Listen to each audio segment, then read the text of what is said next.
Hi, hope you're doing well. So I thought it might be interesting to talk about a number of British luxury bag brands that seem to go unloved and unnoticed on social media. And they are extremely well made, or they have products that are extremely well made, and I think extremely good value and very attractive. And I happen to have a few, so I thought it could be an interesting topic to go over. Funnily enough, the topic has come to mind because my daughter has been invited to a garden party at Buckingham Palace to pick up or receive an award, and I'm going with her as her guest. And I was looking at my bags and thinking, which of those could I actually take? And then I thought of the British bags that I have, and they are understated with very minimal branding. So that's why the topic has come to mind. Incidentally, all the brands I'm going to talk about, the British brands, are patronised by different members of the royal family, so I thought that was an interesting insight as well. And if they choose to carry them, I guess they must be of decent quality. The first brand I'm going to talk about is Asprey, and this is a very old English brand that was actually established in 1781, so they're older than 240 years old, which is incredible. I just got this from Louis Vuitton, which is their magazine, or the book they call it, celebrating 200 years of Louis Vuitton. I didn't realise Louis Vuitton was that old actually, but Asprey's is even older. So you can see here that some of the iconic Asprey styles have been borrowed by other houses that are now probably more successful than Asprey themselves. The branding is extremely low-key, just a tiny bit of engraving on the hardware, and they feature a lot of exotic leathers, crocodile and lizard. But they also do plain leathers, and I just love this polo bag, which has been the inspiration for many of the Lauder brands' bags, I think. The whole ethos of Asprey is low-key, good taste. This little pochette on the left would make a fantastic clutch, but I have two bags on my wish list. First, this steamer in the colour seashell, which I think is absolutely stunning, and secondly, the polo bag in ecru.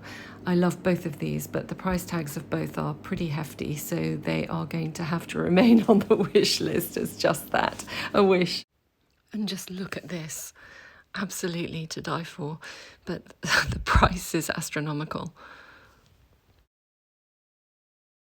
But again, you just do not see these bags on social media, and the forms of the bags have been borrowed by many other fashion houses, including Hermes. So the original structure of these bags, I think, have been inspiration for a number of different designers at the better known or louder fashion houses of France and Italy. The next English brand I want to talk about is one established in the 1940s by an immigrant, and it's Launer. Made famous, of course, by the Queen, she has been extremely loyal to this brand and has never worn anything else.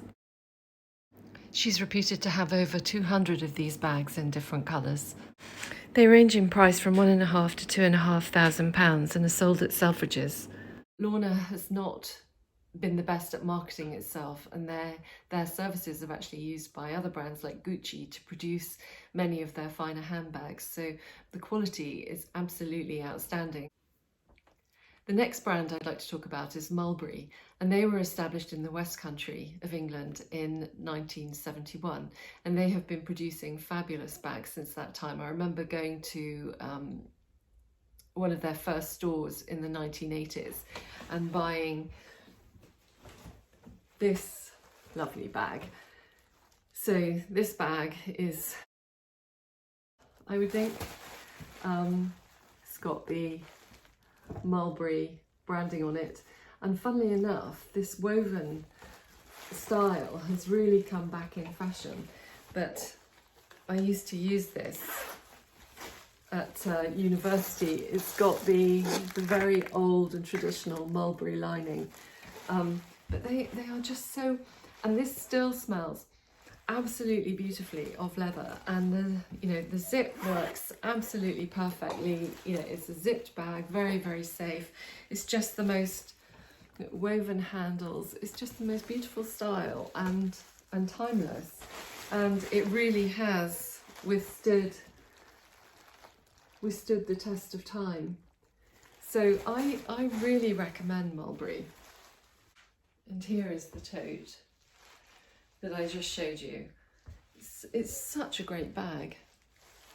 And I still think Mulberry totes are good value, especially the traditional leather versions, which are really quite reasonable. The only other bag I have from Mulberry is a more recent acquisition, and it's a very bright bag. I don't think this bag is available any longer on the Mulberry website, but I did find it on Farfetch, and it's a reasonable price for the quality on offer, I think. This is the quilted Darley bag, and I got it. It is in a really bright, fun colour. I think it's called antique gold. But I got it because it reminded me so much of the Business Affinity, the Chanel Business Affinity, and it is so similar. Yes, it has the big Mulberry plaque on the front. So it has two big compartments, a front compartment here with a turn lock, and then big compartment here, and it's fully suede lined. The lining is an absolutely gorgeous colour. It has a generous back pocket, which is plenty big enough for your phone, and that's magnetised. And it feels, I can't tell you how much more substantial it feels than the Chanel Business Affinity. It has a similar mechanism for the handles as well. And yeah, the straps are plainer.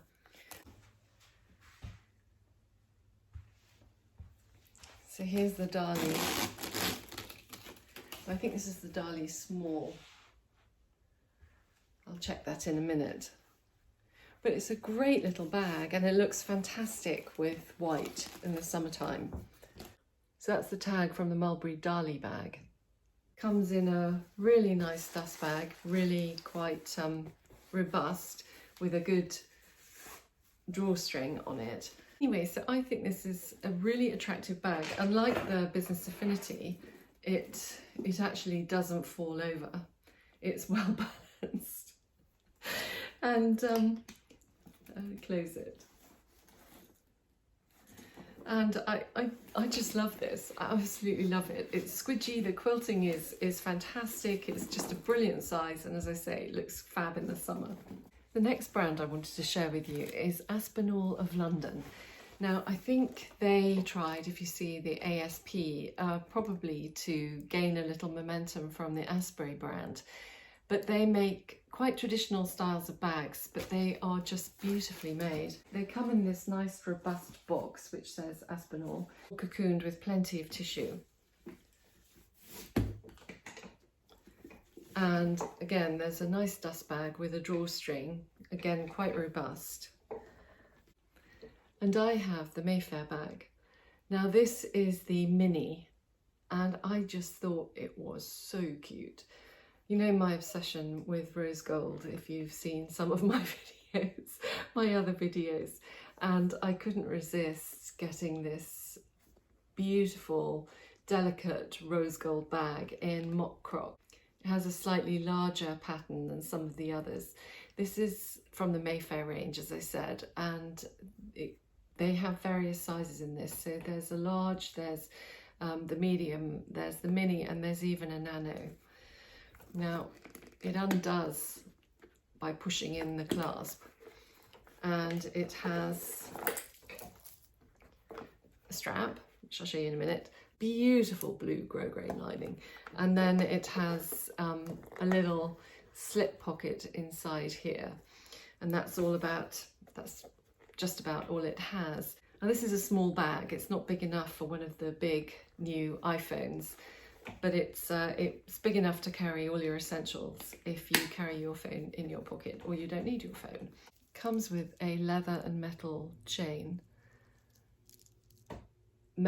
interwoven with leather, just like the Chanel chains, and it's a good weight too, and it has these lovely generous clasps on the end, which are turn lock, so they right themselves.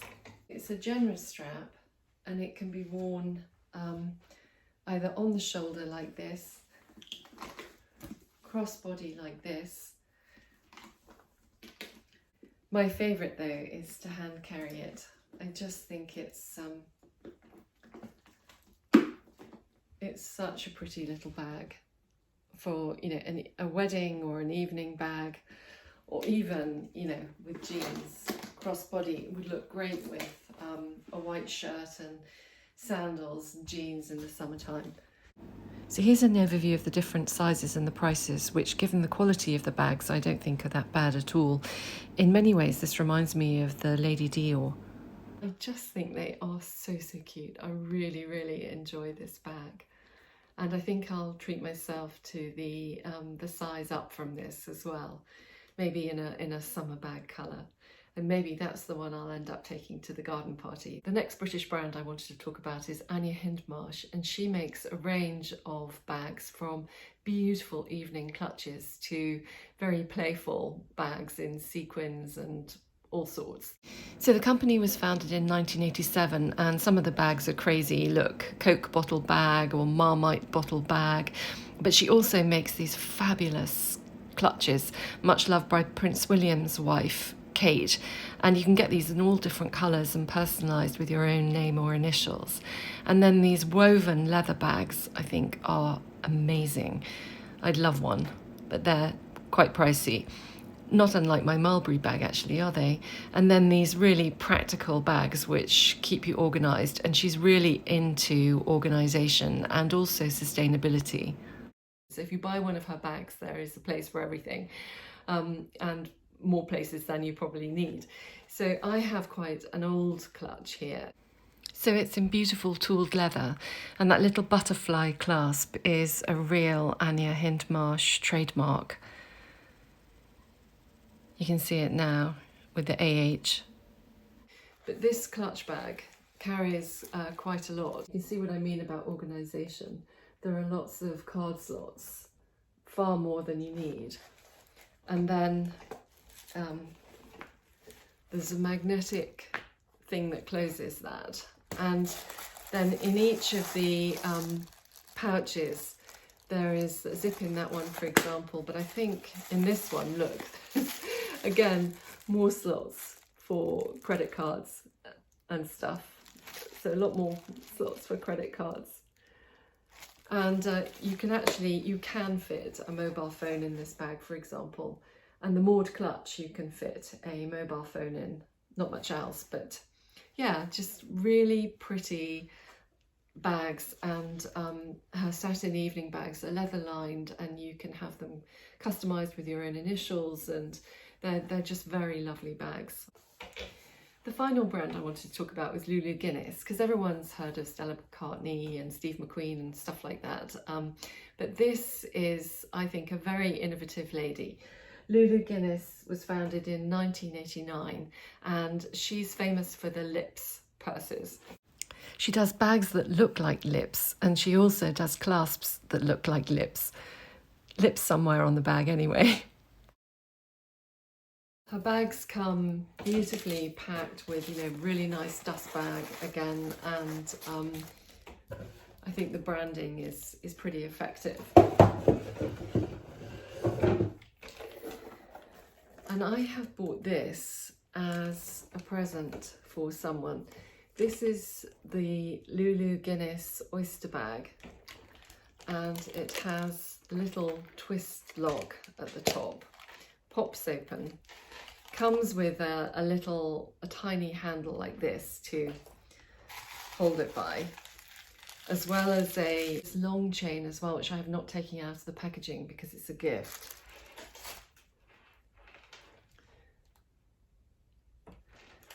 And inside it says, "The world is your oyster."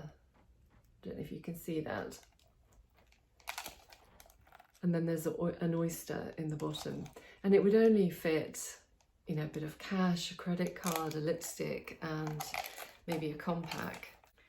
If you're going out for the night, it would carry the essentials, and a great gift for a young person, I think. So this would go crossbody as well. But I just think the innovation, I don't know if you can see, but it sort of has a pearlescence to it. It's such a pretty bag. Anyway, so this is a gift for someone who has just achieved something, and following it, I want them to think that the world is their oyster. So I thought this was just perfect. It also comes in pink, and I think it comes actually in an oyster colour, but I like this one the best. There's a look right into the heart of the bag.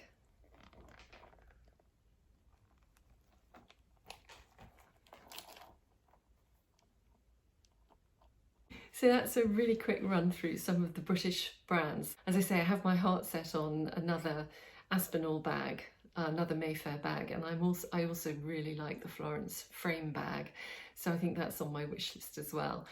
And then of course there's that gorgeous Asprey bag I think in oyster or in black, but just love it.